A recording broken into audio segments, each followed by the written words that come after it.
me han pedido desde la organización que hable de un tema bastante diferente al que vienen tratando, que es el tema del régimen patrimonial del matrimonio.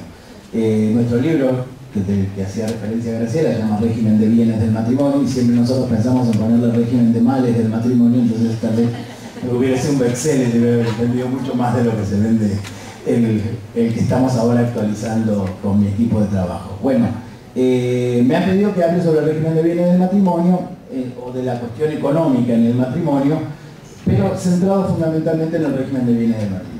Saben ustedes que ningún país del mundo carece de regulación relativa al régimen de bienes del matrimonio, porque dentro de la familia la cuestión económica es una cuestión central. O sea, la familia analizada como un todo tiene también un componente económico básico, aunque más no sea cómo se van a pagar las cuentas, y eso está presente en toda problemática familiar. Por esa razón, creo que es interesante también abordar esta temática en este congreso.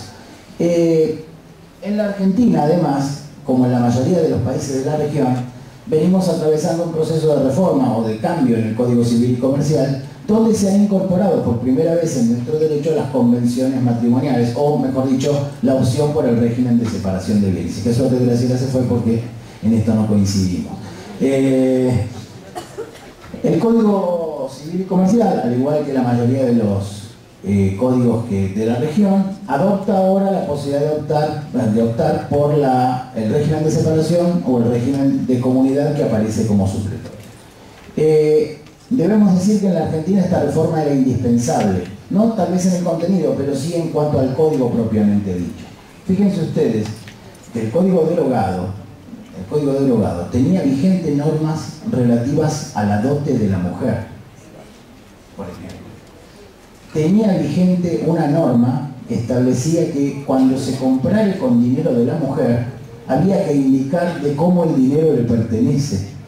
El artículo 1200, o sea, la norma partía de dos lugares: que la mujer no compraban por ella, y que además tenía que explicar de dónde había sacado la plata. O sea, era como una doble explicación, y esa norma estaba perfectamente vigente en el Código Civil, o sea, nadie la había derogado a pesar de que la doctrina la había reinterpretado. Y había otra norma más, que es graciosa, que es era el 1275, inciso tercero, que decía: son a cargo de la comunidad las obligaciones que contrae el marido y las que contrajere la mujer en los casos en que puede legalmente obligarse. ¿Y en qué casos la mujer no podía legalmente obligarse, o no se puede legalmente obligarse en la Argentina? Bueno, sin embargo, el código lo seguía diciendo, y en este sentido era necesaria una reforma integral. Dentro de esa reforma integral que el Código Civil y Comercial de la Nación Argentina trae, aparece como una cuestión central el principio de la libertad y el principio de la autonomía de la voluntad. ¿Sí? Que se expresa en muchas normas, que no viene al caso ahora detallar, pero que en el tema que nos ocupa especialmente se expresa en esta opción por el sistema de la separación de bienes, entendido como, de alguna manera, el no régimen, o sea, un sistema donde cada uno de los cónyuges siguen adquiriendo para sí los bienes sin compartirlos con el otro más allá de un régimen primario. ¿Sí? Ahora bien, ¿era necesario este cambio? ¿O tenía que ir la Argentina a este cambio?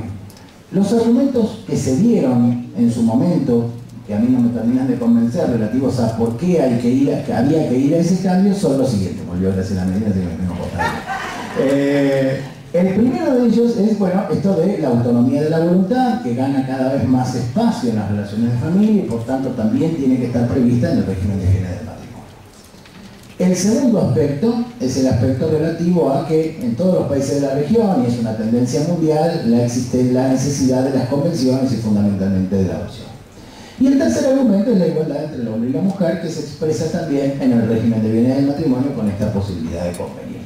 Estos argumentos son muy respetables, yo respeto mucho a las personas que los sostienen. Ahora, en algún punto no termino de compartirlos y les comento por qué. Y creo que esto de alguna manera puede llegar a una señal de alerta, sobre todo cuando tengamos que aplicar el Código Civil y Comercial en cuestiones de régimen de bienes del matrimonio. La primera cuestión que me parece importante destacar con relación a esto es la faz personal del matrimonio mezclada con la faz patrimonial del matrimonio. ¿Qué quiero decir con esto? La elección matrimonial, sobre todo de la persona con la que vamos a casarnos, supone una opción con visos de permanencia. O sea, la idea es encontrar, en mi caso, la mujer de mi vida que me acompañe y demás. En ese contexto, es complejo plantear al comienzo de la relación la posibilidad de ruptura. Entonces, bueno, mi amor, yo te amo, sos el amor de mi vida, te he elegido, pero ¿por qué no me firmás acá?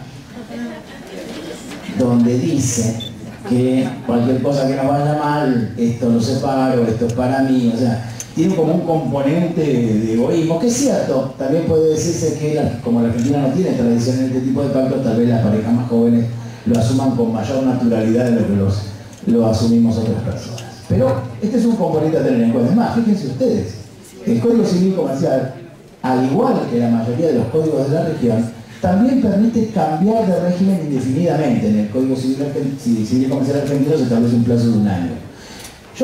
Si me resulta compleja la charla previa al matrimonio, claro, me resulta mucho más compleja la posterior. O sea, mirá, vos sabés que la estuve pensando, el otro va a entrar en una crisis, las alertas se le van a poner de todos los colores. Así que ese es un aspecto que hay que tener en cuenta y que no me parece menor.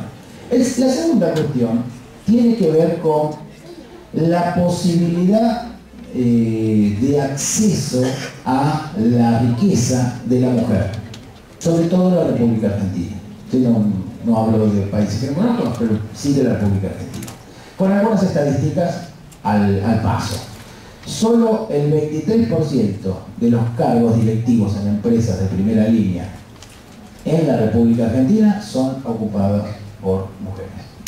Todo el resto, estamos hablando de los cargos de mayores ingresos, ¿sí? Es más, si lo analizamos en el Poder Judicial, simplemente nos vamos a encontrar con que en la mayoría de los casos, sobre todo en los superiores tribunales o en los tribunales superiores, cuesta encontrar mujeres.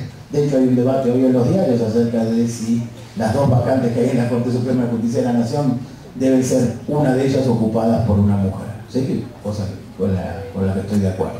¿Sí? Entonces, en algún punto también ahí hay un tema que es interesante. O sea, se predica desde la igualdad jurídica, que es cierta, pero esa igualdad jurídica todavía no tiene un correlato en lo económico, y esto va a tener importancia. El tercer aspecto que me gustaría destacar con relación a esto es lo relativo a de cómo cambian las condiciones del pacto. O sea, lo que eventualmente yo pacté inicialmente puede ser diferente en el momento en el que el pacto se ejecute. Me explico. Imaginen ustedes una pareja joven, recién graduados, con todo el futuro por delante, pero con un gran cero en la actualidad. O sea, no tenemos nada. Pensamos que vamos a tener un montón, pero hoy no tenemos nada. En ese contexto es fácil pactar la separación, porque en definitiva parten los dos desde el mismo lugar, con las mismas posibilidades, y en ese sentido no habría razón para oponerse a un pacto de ese tipo. Ahora, después pasa la vida. Y en el pasar de la vida empiezan las complicaciones, que sobre todo para la mujer tiene la vida en pareja. Entonces, el nene nació con una pequeña discapacidad que requiere una atención de estimulación temprana. Adivinen quién lo va a llevar. No, vos sabés que se va a dar el posgrado en Derecho Administrativo, que es los martes de 6 a 9 de la noche, vienen profesores de Buenos Aires, papá. Ah, qué importante. Ah, no, pero yo a esa hora le doy de comer al gordito y vos viste que no estoy todo el día. ¿Por qué no lo haces vos? Le dice al marido. Entonces, ¿quién va y hace el posgrado? El marido. O sea que en 15, 20 años, además, convengamos también esto, lo digo como un mea culpa, los hombres nos acercamos a las tareas hogareñas bajo la premisa te ayudo. Lo que implica necesariamente que la tarea es del otro. Y nosotros ayudamos. ¿Sí? Claro, pero cuando el partido no lo permite, o sea, cuando no tenemos otras cosas que hacer, cuando preparar una charla lo permite. Bueno, entonces, dentro de esta perspectiva, culturalmente la mujer tiene sobre sí una carga mayor de la que tiene el hombre en lo que tiene que ver con las tareas hogareñas, a pesar de que esto en alguna medida en nuestra sociedad argentina está cambiando. Y el último aspecto es que me parece que en la mayoría de los casos el miembro económicamente más fuerte de la pareja le impondrá al otro el acuerdo. ¿sí? Claro, si uno tiene más que el otro, bueno, el que tiene más para defender, comillas. Entonces en ese defender, bueno, mira, si yo no firmase el pacto, o sea, que ya el ejercicio de la libertad no va a estar, porque va a estar condicionado porque el matrimonio, fíjense ustedes, sin ir más lejos, el supuesto del jugador de fútbol Forlán y la modelo Sayonara, ¿sí? O sea, ella tenía que firmar el pacto en Uruguay, porque en Argentina todavía no estaba vigente el Código Civil y Comercial, y el matrimonio no se celebró. En esto, chicas, evidentemente Wanda está haciendo algo mejor. Ella consiguió 2 pavotes, no 1, ¿no? O sea, digamos que en este sentido evidentemente tiene alguna virtud mejor que la hermana. Pero bueno, claro, en estos aspectos creo que hay que pensar, y creo que la válvula de escape, que me parece que este tema aparece ahora íntimamente ligado al régimen de bienes de matrimonio, es algo de lo que hablábamos ayer sobre la compensación económica. Ahora, en lo personal, tal como ha sido regulada en la Argentina, yo no creo que la compensación económica satisfaga situaciones de injusticia que se van a producir en esta mala elección a priori del régimen de bienes del matrimonio. ¿Sí? ¿Por qué? Porque la jurisprudencia europea aplicable en la Argentina, porque el texto del artículo 97 del Código Civil Español es muy parecido al texto del artículo 441 y del 524 del Código Civil Argentino, Civil Comercial Argentino, perdón, dice que el sistema de la compensación económica no es para igualar los ingresos durante el matrimonio. Y además nosotros no tenemos, como en España, una norma que le da valor económico al trabajo de la mujer en el hogar y obliga al marido a la finalización de ese matrimonio a compensar en dinero ese trabajo por todos esos años que duren. O sea, esa norma no está en nuestro régimen de separación. Por último, y para no irme más largo, sí es importante que tiene el Código Civil y Comercial, tomando o inspirado en normas europeas, un régimen primario de protección integral de la familia basado en la solidaridad, que tiene 4 puntos específicamente.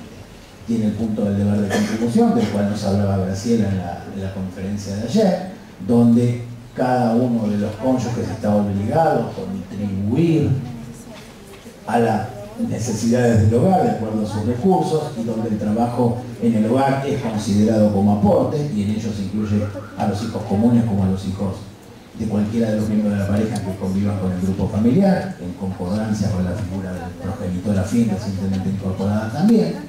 El segundo aspecto que tiene que estar relacionado con esto es la protección de la vivienda familiar, que se da en 2 aspectos: el asentimiento por un lado, y por otro lado su inejecutabilidad ante deudas,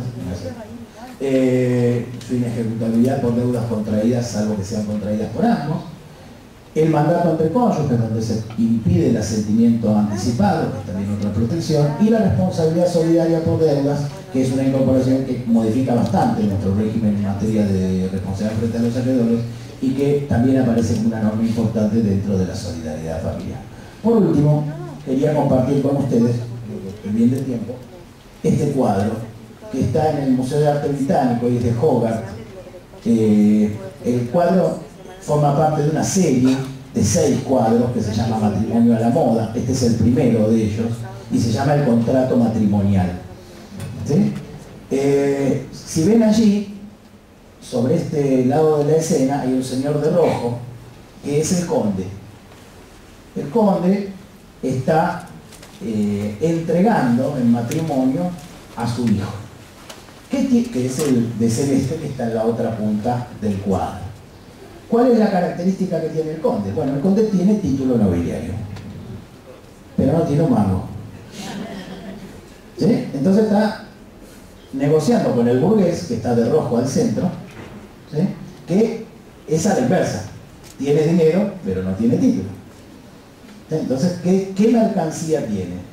A su hija, que está al lado del hijo del conde, y que, si se fijan ustedes, está más interesada en el abogado que la asesora que en el marido. Probablemente, si se fijan, miran cada uno para su lado, ¿sí?